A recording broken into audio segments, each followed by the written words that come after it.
And so I have the pleasure to announce the talk about Trackography, You Never Read Alone. And as speakers, we have Maria Zainu, who's a researcher at Tactical Tech Collective, and there's Claudio Agosti, who's also with the Tactical Tech Collective. And apparently we're going to have a premiere tonight because they're going to show us Trackography, which is a software which will illustrate where all this data is going that the websites are collecting about us. The Saal is yours. Thank you.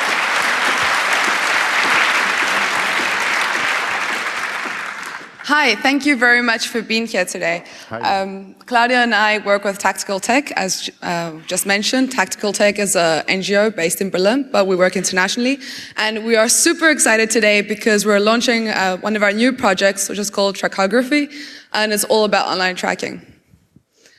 So when we think about surveillance, very often we think about governments because a lot of it is carried out by them, and rightfully so, we do think about governments. However, in most cases, I think that companies, corporations make a lot of that surveillance possible. A lot of our daily browsing activities, like reading the news online, is what enables governments to have access to this data so they can monitor us to begin with. So for example, when we think about PRISM and a whole bunch of other systems used by the NSA and other intelligence agencies, we can see that a lot of their monitoring is possible because a whole bunch of companies like Google and Facebook collect that data based on their tracking that they do on a daily basis. And this is something we would really like to draw your attention to through this project. Basically, what we understand is that this whole world of data collection is creating a new sort of power around the world. And why we created Trackography? Because basically we want to cover what is data geopolitics. At the moment, if you know that one country has a large pipe of gas, and this gas permits you to be warm in the winter, you understand some geopolitical relationship. But about the data, who is the owner of whom?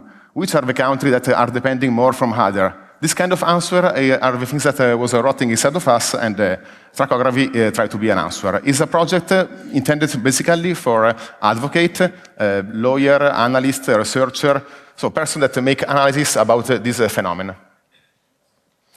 We are focused on the media website. For media website, we mean a website providing news media, because if someone is able to understand and to study how a population, a region, a country is accessing to the media, and what is more interesting, what is most accessed, researched, as in fact a way to perceive and to study the nation itself, the target itself. We also see by the Facebook experiment that based on what you're reading, you are influenced in your mood to be more positive or negative.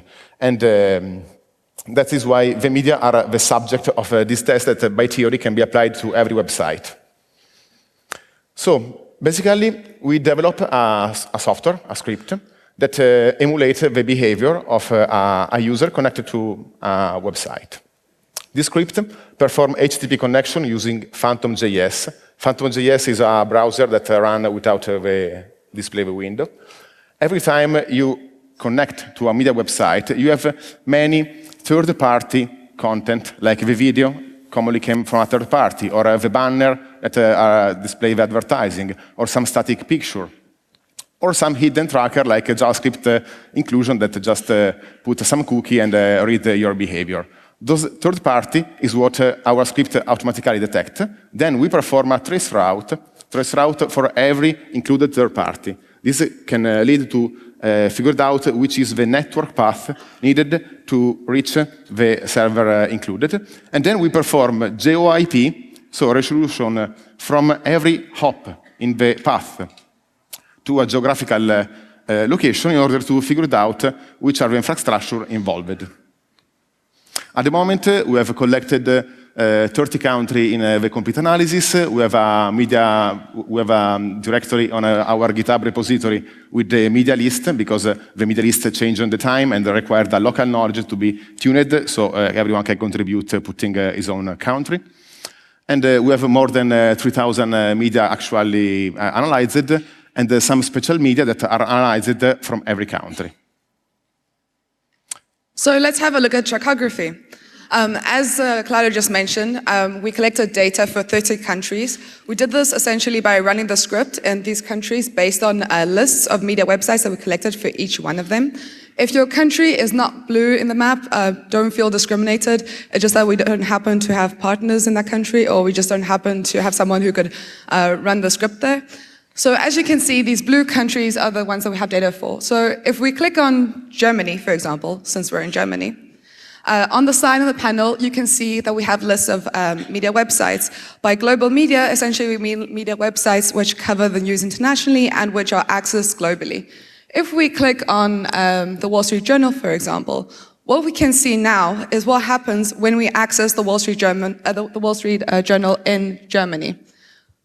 As you can see on the map, the green country is Germany, the country we're accessing the Wall Street Journal from. The blue country in this case is the United States, which hosts the server of the Wall Street Journal. The purple countries are the ones which host the network infrastructure required to access the server. And the red countries, which in this case is the UK and the Netherlands, are the countries which are hosting the servers of the companies which can track us when we access the Wall Street Journal. What's noteworthy in this case, essentially, is that the way that these companies track us is because every single website, or at least most media websites, include embedded image and code, which belong to third-party companies. And here we can see that we have a lot of unintended connections above. Yeah. Yes. So the one intended connection is basically to the media website. The unintended connections, which in this case are 67, are the connections to the servers of the third-party companies. That means that while we were planning to connect to the Wall Street Journal, in reality, we're also actually connecting to the servers of third-party companies, which can track us and which can collect data about us in the process. If we select more media, you just sum the visualization with others. And right, so you can feel free to, when you get access to this map, you can feel free to select the media websites that you access, the media that you read, either from the global list, or if you scroll down below, you can also click from the national list in your country, or the regional list, which covers the regional news. And by clicking on every single one of these media websites, essentially you can see which third-party companies can track you every time you access them. But not only which companies track you, but also where your data travels to every time you access these websites. Change.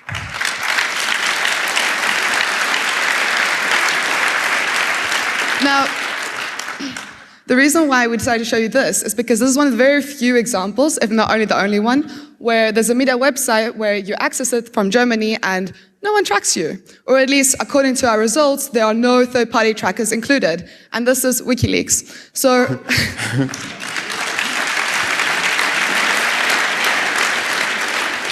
So again, our results show that when you access WikiLeaks, sure, your data does travel to Norway because based on one of our results, the server of WikiLeaks is based there. But as you can see, there are 0 unintended connections, which means no third-party trackers, which I think is quite interesting. Change.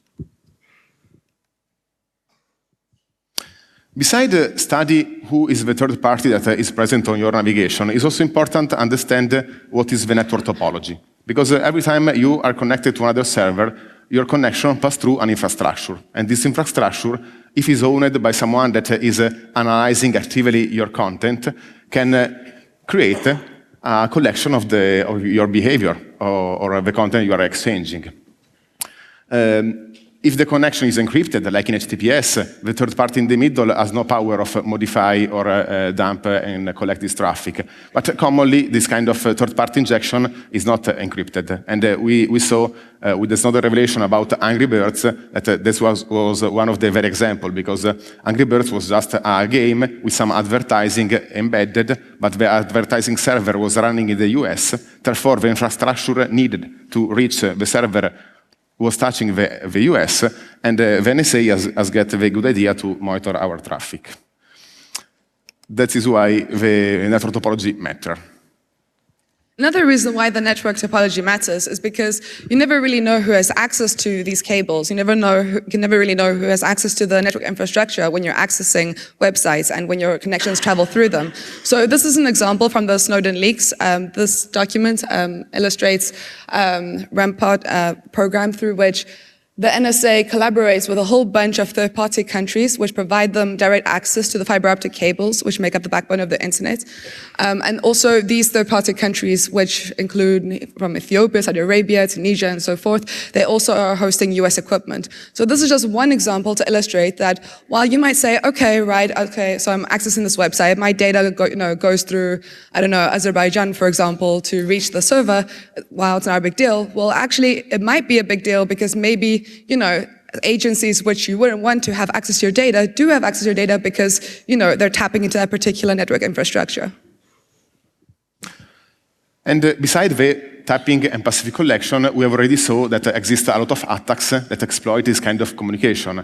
FinFly is one kind of the implant that on the fly can just change the download you are performing and put the fine fisher Trojan on your download. But this can also be applied to some exploit. For example, if you are downloading a Macromedia Flash content and your browser is vulnerable to some Flash exploit, the person in the middle can just start to substitute the content you are receiving in order to exploit your computer.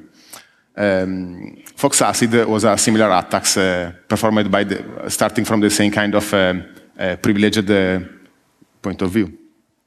So one of the reasons why we developed Trackography is because we want to think about the geopolitics of data. What does it mean today when through the internet your data literally travels to various servers all over the world?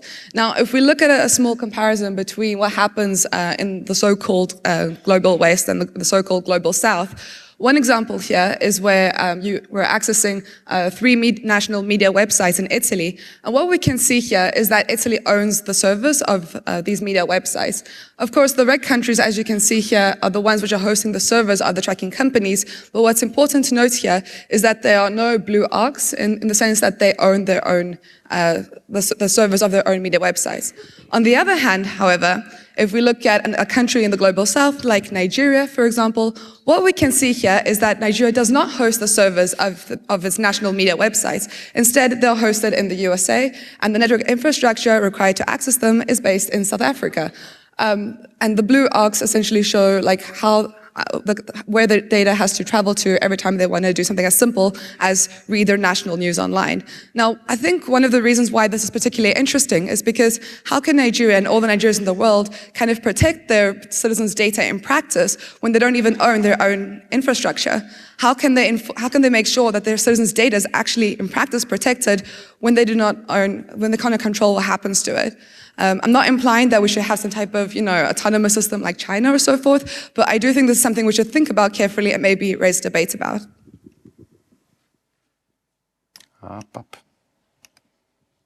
Another aspect that deserves a study is when you see someone that invests on a foreign infrastructure. For example, the former telephony monopolist in Italy, Telecom Italia, has put a lot of investment in Brazil. In this case, has gone to South America to create some network infrastructure. This means that in a certain case of the test performed, the connection that is traveling from your Brazilian carrier to reach the US pass through some Italian infrastructure. This does not mean that the connection actually go down the ocean, go in Rome, and then come back to Washington. It's just because on the field in Brazil is present some Italian infrastructure, and the IP address are associated to an Italian company. Therefore, the system recognizes the ownership and the person and the entity owning the infrastructure.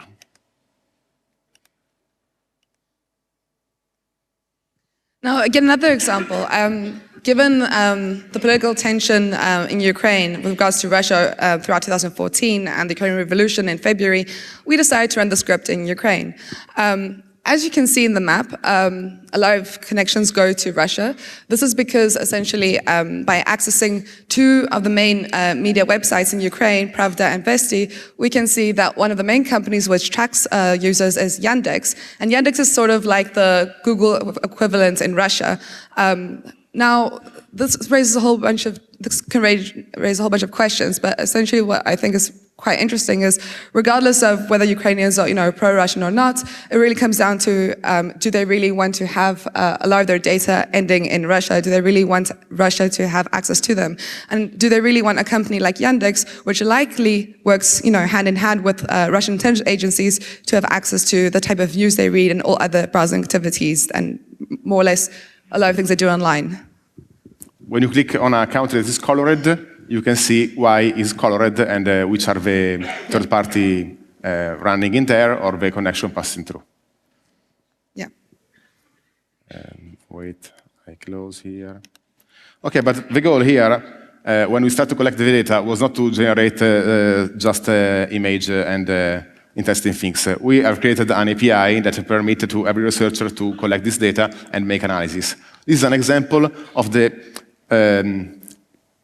percentage exposure that is facing every country tested.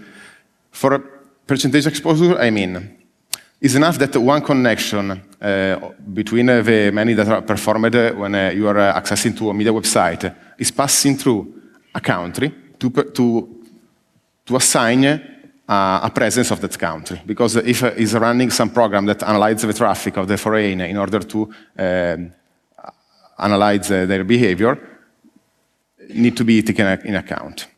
In this map, we see, for example, in Russia, on one test run on a certain carrier that answers to the autonomous system with this number, because every internet access provider has different contracts with other international carrier. Therefore, different international carrier bring different routes. And so we can see that in Russia, 100% of the connection pass through Russia, 85% touch USA, 77% touch Great Britain, etc. And in this way, we can take a look of which are the countries that are most present in our navigation, because we are we are seeing Nigeria, Italy, Philippines, Germany, Austria, etc. For example, we have to test in Italy, different autonomous system means different provider involved and also different exposure of the user. In this case, Europe, that IP address associated to Europe without a specific meaning are present, France, USA, as always, etc.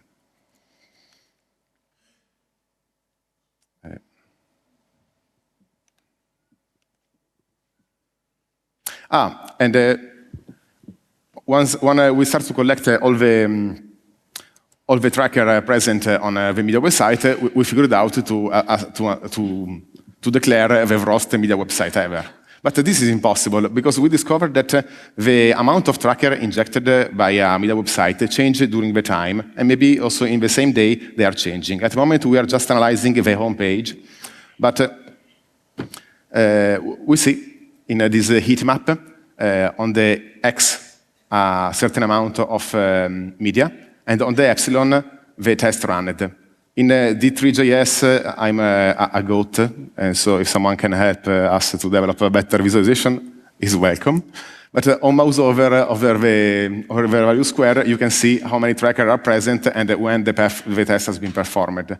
This heat map was intended to see if some media, dependently on the source of the user, provide different tracker. And the answer is yes.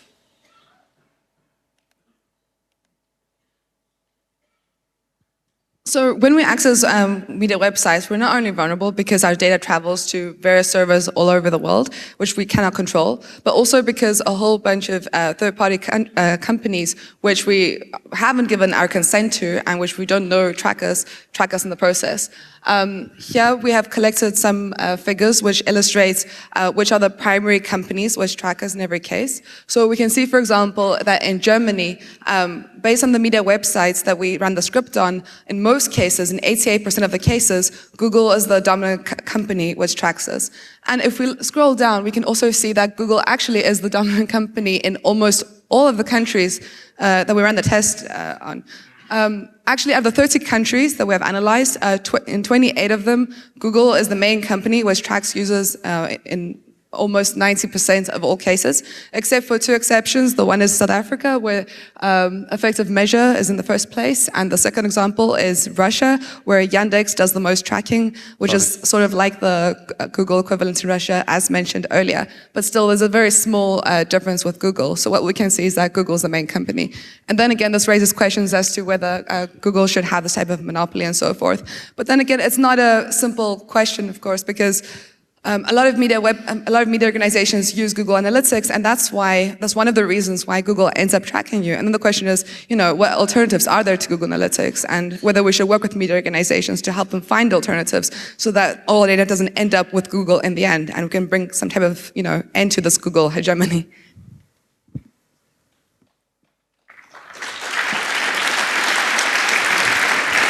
So, when we ran the script, we identified hundreds, if not thousands, of companies. Of course, in these last 4 months, we didn't have time to analyze and go through every single one of them. So we decided, for starters, to look at the so-called globally prevailing tracking companies. By that, we mean the companies which track you the most based on the media websites that we analyzed. So basically, the companies like Google, which presents the highest percentages, as illustrated in the visualization previously. By looking at their websites, we can see that their main business model is based on advertising and profiling. Profiling and web analytics kind of feeds into advertising.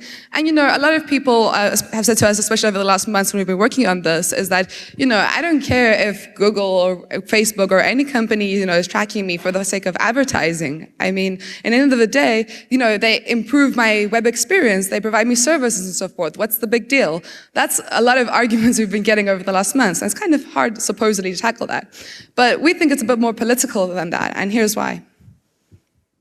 So last night, Jake and Laura Potros gave a fantastic talk about reconstructing narratives. I'm guessing most of you attended, right? Yeah? Cool. Okay, so following their talk, how many of you accessed Der Spiegel/International to read, the latest revelations about attacks on crypto, SSL, and targeted killings in Afghanistan? But can lower the hand who has used Tor? Because or actually, okay, so who accessed this while using Tor? Without Tor. Oh, okay, sorry. Who used it with Tor? Who accessed this with Tor? Okay, so who accessed the latest revelations on Der Spiegel without using Tor? Oh, wow. Okay, so great. Well, not great, but actually what I'm going to show is for most of you. So after the talk, we thought, what's happening now that everyone's accessing Der Spiegel? So we decided to run the script last night to figure out. So as you can see here, we've run the script based on just Der Spiegel.de, but also there was this Der Spiegel article. It's where we've run the script and collected results for the specific page of the revelations. As you can see there, with regards to tracking companies, more companies tracked us last night when we accessed the specific page with the revelations than when we just accessed Der Spiegel in general.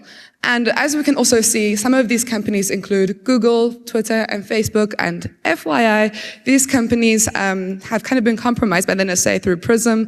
PRISM has been collecting data in bulk by these companies, as we know. We also know that the NSA has hacked into the data centers of Google through the Muscular program, and so on and so forth. So what we can see basically is that last night, when we all accessed Der Spiegel to gain access to this very important information, these companies were tracking on us, and these companies also work hand in hand with those who probably don't want us to get access to that information. So maybe that's just something we should think about, and especially if we're ever going to argue again that, they just do advertising.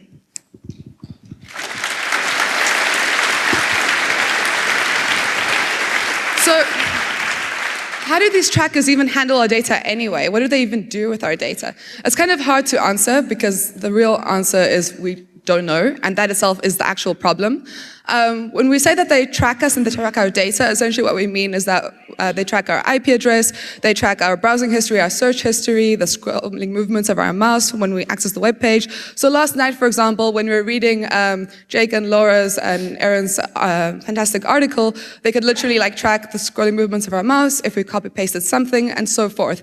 But in addition to that, these companies collect a whole wide range of data from a whole bunch of other sources. And that's why we thought it might be interesting to look at their privacy privacy policies, not because they necessarily do what they say that they do in their privacy policies, but because unfortunately that's kind of like our best shots if we want to know what they do with our data. And also if by looking at their privacy policies, we can compare it to what they actually do. So for example, if they say in their privacy policy that they do not use, I don't know, whatever cookies or whatever tracking technologies, and then we figure out that they do, then that's where we can actually, raise a discussion with them. So what we have done is that we looked at the privacy policies of some of the globally prevailing tracking companies in order to collect the following fields of data as included in the slide, like what types of data they collect and so forth. And this data, we have put it in a CSV on our repository on GitHub, which means you can all access it, you can all contribute to it. Please do contribute to it. There are a lot of companies and we cannot do all of it ourselves. And also it would be fantastic if we could get some lawyers to help us do it and do more accurate research on that. What we want to obtain with that is nobody read the term of service, nobody read privacy policy, because they are, in fact, long, complex, maybe there's also language barrier. Maybe you are touching a company with a hidden third-party tracker that you are not aware that exists. Lightbeam, the plugin for Firefox, show these things. In this way, we can convert the privacy policy and the term of service in a machine-readable format, and then app or other visualization can use those data in order to provide an easier visualization for the user that can be more aware. So by looking at the privacy policies, and I repeat, I think personally that on the one hand, it's great that they have privacy policies. On the other hand, I'm not sure how useful they are because it's not clear if they actually, do what they claim they do. But like mentioned, it's kind of like the best information we can get right now.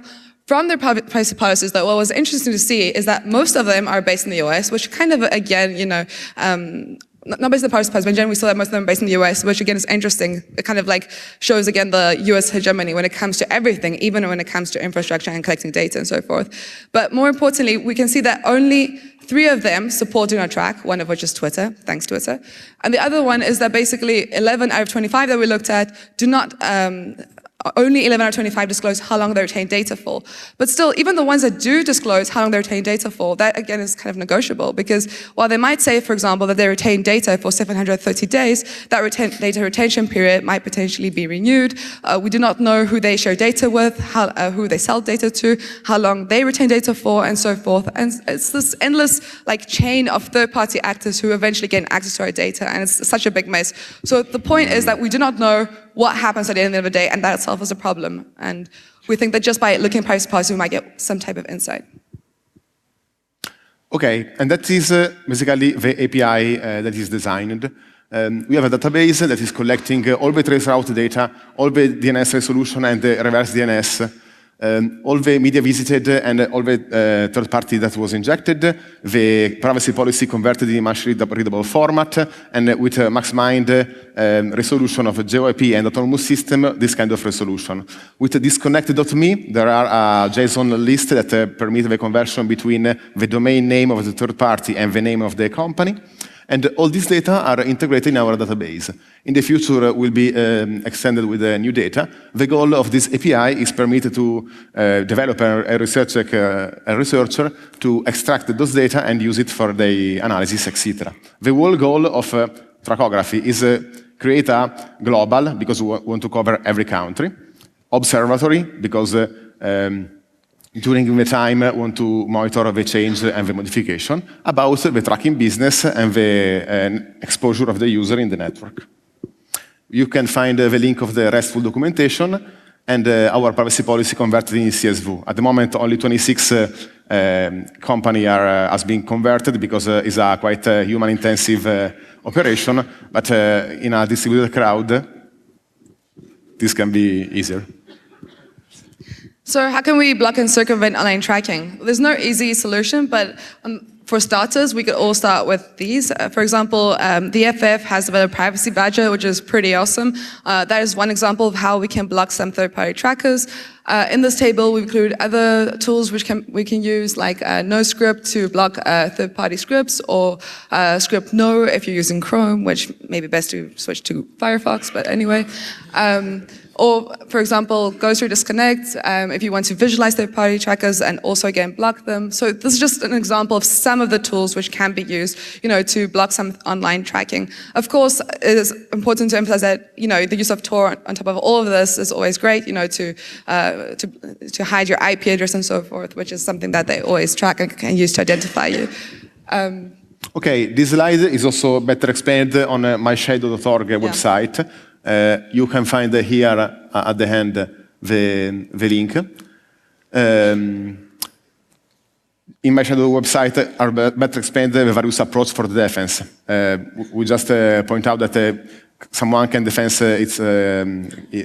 himself blocking the third party like AdBlock, someone other split the identity on multiple browsers in order to do not let cross-website association and correlation.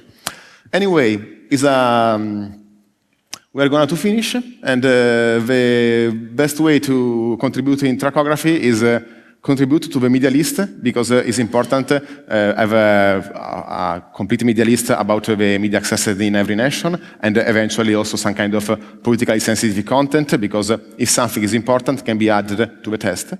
And run the test when the media list is ready. There are a Python script that run Phantom.js and JavaScript and traceroute, and then send automatically the results to our server. It's an open source on GitHub, and via pull request, you can be part of it. And in addition to helping us review media lists around the world, for example, if your country is missing from the map and you'd like to see what tracking is going on there, you can help with the media list. And in addition to running the script, it would be wonderful if you could meet us and we could always brainstorm of other ways with which we can deal with this issue and improve the project and so forth. It's still a project, in progress, so any ideas are welcome. I'm not sure if we have time for questions. I don't think so. I'm so sorry. I'm sure there are many of them. I have some myself. In the tea tent, now we'll be drinking tea and wait to your eventual question. Thank you so much for this very, very interesting talk. Sorry. Yeah. Sorry. Also, you can access the project at trackography.org. Feel free to access it and play with the map. Thank you.